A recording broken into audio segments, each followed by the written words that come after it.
بات کریں گے. ہمارے ساتھ موجود ہیں پاکستان تحریک انصاف کے سینئر رہنما شاہ محمود قریشی صاحب. قریشی صاحب السلام علیکم, بہت شکریہ آپ کے وقت کا. سر اب تو ثابت ہو گیا, اب تو روس نے بھی یہ کہہ دیا کہ امریکہ پاکستان کے اندرونی معاملات میں مداخلت کر رہا ہے اور بڑی بے شرمی سے مداخلت کر رہا ہے, اور وجہ وہی نکلی کہ روس کا جو دورہ جس سے منع کیا تھا عمران خان کو دورہ کرنے سے, وہ ایک بڑی وجہ اس کی. دیکھیے, میں آپ کو اصولی بات کرنا چاہوں گا. اصولاً کسی آزاد خود مختار ملک کے اندرونی معاملات میں مداخلت نامناسب ہے. کوئی کرے کہیں سے ہو, یہ نامناسب ہے, اور کوئی خوددار قوم اس کو برداشت نہ کر سکتی ہے, نہ اسے برداشت کرنا چاہیے. اب سوال یہ ہے کہ نیشنل سیکیورٹی کمیٹی جس کا اجلاس بلایا جاتا ہے, میں اس اجلاس میں خود شریک نہیں تھا, لیکن مجھے معلومات ملی, میں چین میں تھا, تو اس نیشنل سیکیورٹی کمیٹی کا اجلاس وزیر اعظم بلاتے ہیں. اس کا مقصد کیا تھا؟ اس کا بنیادی مقصد یہی تھا کہ اس کمیونیکیشن کے بعد جو صورتحال نے جنم لیا ہے اس پر تبادلہ خیال کیا جائے, اور اس تبادلہ خیال کو سامنے رکھ کر اگلا لائحہ عمل طے کیا جائے. اب دو چیزیں نیشنل سیکیورٹی کمیٹی کے اجلاس کے اختتام پر سامنے آئیں. نمبر ایک, نیشنل سیکیورٹی کمیٹی نے دو ہدایات دی. نمبر ایک کہ جو ڈی مارش کیا جائے, اور جو U S C D A ہیں انہیں دفتر خارجہ طلب کیا جائے اور ڈی مارش کیا جائے. اس ہدایت پر نیشنل سیکیورٹی کمیٹی کی ہدایت پر دفتر خارجہ میں ان کو طلب کیا گیا اور ڈی مارش کیا گیا. ایک. نمبر دو, نیشنل سیکیورٹی کمیٹی نے ہدایت جو ہے وہ اس میں یہ بھی ہے کہ ہمیں ہدایت ہے کہ ان کیمرہ بریفنگ دی جائے national security committee of the parliament کو.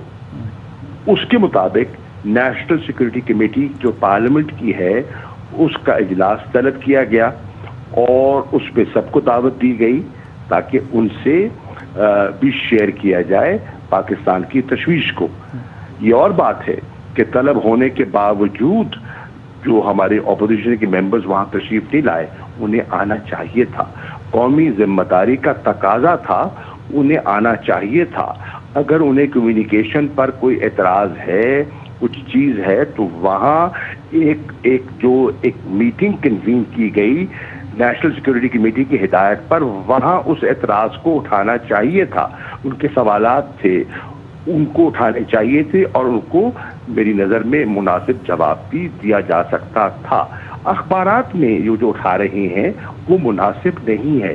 ایک فورم اویلیبل ہے, ایک قانونی پارلیمانی فورم اویلیبل تھا, اس میں ان کو کوئی ان کی تشویش تھی, ان کے سوالات تھے, اٹھانے چاہیے تھے, اور انہوں نے ایسے کرنے سے کترائے. کیوں کترائے, یہ سوال اٹھتا ہے. بہرحال سوال یہ ہے کہ معاملہ اس وقت عدالت میں ہے. آپ کے علم میں ہے کہ اس پہ ایک رولنگ آ چکی ہے. وہ رولنگ جو ہے وہ زیر بحث ہے عدالت عظمیٰ کے سامنے. اس لیے مجھے محتاط گفتگو کرنی ہے, کیونکہ جوڈیشری نے, ہماری اعلیٰ عدلیہ نے اپنی اوپینین سب کو سن کر قائم کرنی ہے. ابھی اپوزیشن کا نقطہ نظر وہ سن رہے ہیں, ہم بھی اپنا موقف پیش کریں گے. عدالت میں جو پیشی ہو رہی ہے, آج بھی تاریخ ہے, اور پھر جو عدالت عظمیٰ ہے وہ اپنا فیصلہ صادر فرمائے گی. لیکن بات یہ ہے کہ اس وقت بہت سے دوست ممالک کو تشویش لاحق ہو رہی ہے. میں نے پہلے بھی عرض کیا تھا کہ ترکی کے وزیر خارجہ نے مجھے فون کیا اور میری ان سے گفتگو ہوئی, اور وہ پاکستان کا دوست ملک ہے. میں چین گیا تو چین میں جو میری گفتگو ہوئی وہاں بھی وہ چین پاکستان کا دوست ملک ہے. اور آج آپ فرما رہے ہیں کہ میں نے تفصیلات تو نہیں دیکھی, لیکن بقول آپ کے کہ روس کی طرف سے بھی ایک تشویش کا اظہار کیا گیا ہے.